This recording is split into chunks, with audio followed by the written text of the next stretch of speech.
Hello, everybody. Finally got what you wanted. I'm talking about humor, okay? God.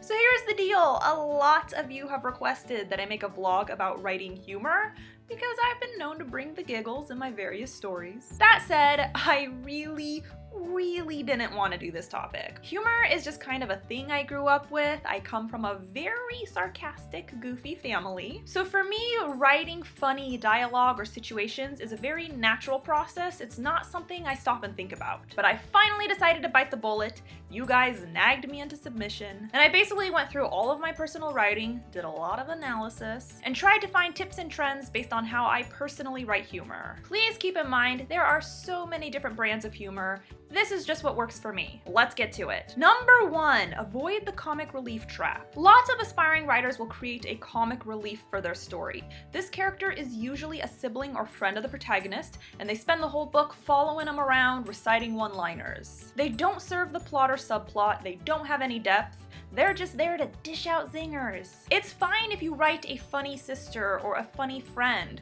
but they need to be more than funny, and they should definitely contribute to the plot. Why can't they be funny and smart, or funny and insecure?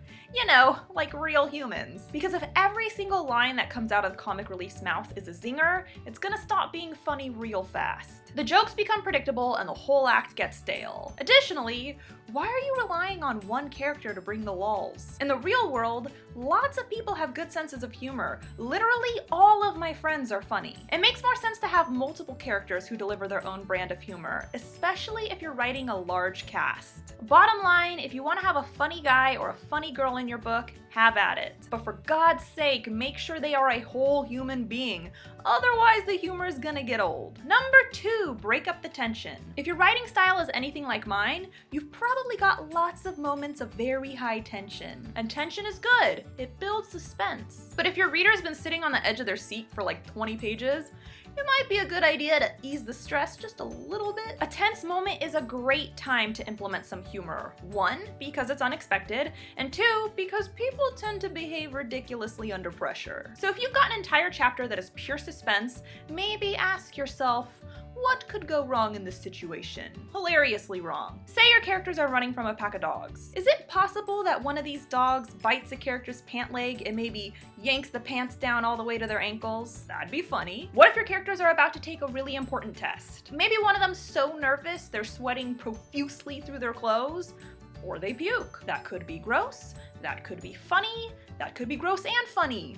Depends on how you swing it. Suspenseful chapters are great because they get the reader sucked into the story, but you gotta remember that the reader is feeling the tension in their body. So looking for opportunities to make the readers laugh at your character's expense will be greatly appreciated. Number 3, put yourself in the character's shoes. A lot of writers put their characters in dangerous situations and expect them to be a pillar of strength, even though we know that if we were in their position, we'd be shitting our pants. Now, I'm not saying that you should make your character shit their pants, but I am saying that if a character did shit their pants, it'd probably be funny. When you're writing intense moments, stop and ask yourself, what would I do in this situation? Or in general, what would a normal human being do in this situation? But Jenna, my character's an assassin. Danger doesn't scare her. Okay, so your MC is totally fearless.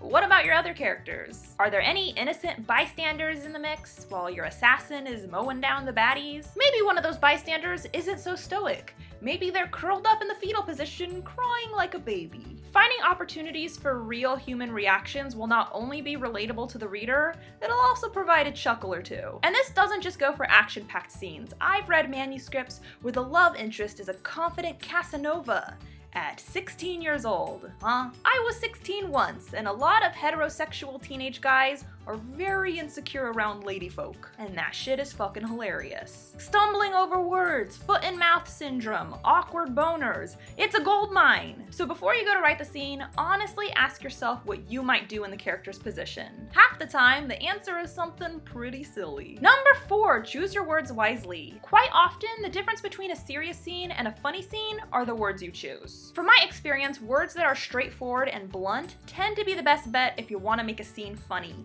You You can't tiptoe around the moment, you gotta go for it. It's as simple as flipping through a thesaurus or perusing your filthy mind and picking out the good stuff. Say your character's clothes catch on fire and you want to make it funny. Why?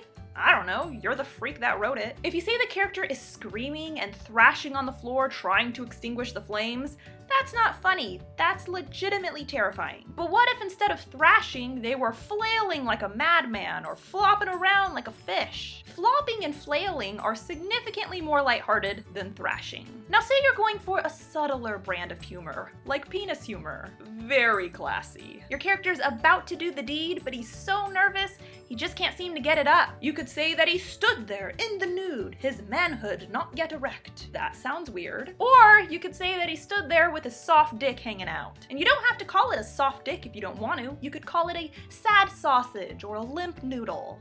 Sexy. Lots of scenes have the potential to make the reader laugh. You just gotta make sure you choose the right words to get the job done. And number 5, whatever you do, don't punch down. For those who are out of the loop, punching down means making jokes at the expense of groups of people who have less power, especially if you're in a more powerful position. A few obvious examples would be racist, sexist, and homophobic jokes. If you do this, you're being a bully, and most people don't like bullies. They think they're shitty. But Jenna, some of my characters are bullies. Punching down is what they do. That's a valid point. Some of my characters are bullies too. In my manuscript, I've got a scene where 3 douchebags are sitting around making a bunch of sexist jokes. But here's the thing. This scene isn't supposed to be funny. The point is to showcase how shitty these guys are. They may be laughing at the jokes, but my betas aren't laughing along with them. If you've got a similar situation in your book, but your intention is to make the reader laugh, maybe rethink your strategy. Honestly, if the only way you can be funny is to shit on other people, you're probably just not funny. Anywho, that's all I got for you today. I apologize for the darkness. The weather's been real shitty today. Writing humor is all about timing. You gotta pay attention to your outline and your manuscript and find those golden opportunities. Look for moments to break up the tension. Look for chances to insert some awkward realism. And use some blunt, silly language to seal the deal. With that said, don't forget to subscribe to my channel. I post new videos on Wednesdays. Eve the Awakening is still available in ebook and paperback on Amazon right now. You can also order a signed copy. All the links are listed below. And if you have any questions or if there's something you'd like me to talk about in my next video, be sure to tweet me at Jenna Moreci. Bye!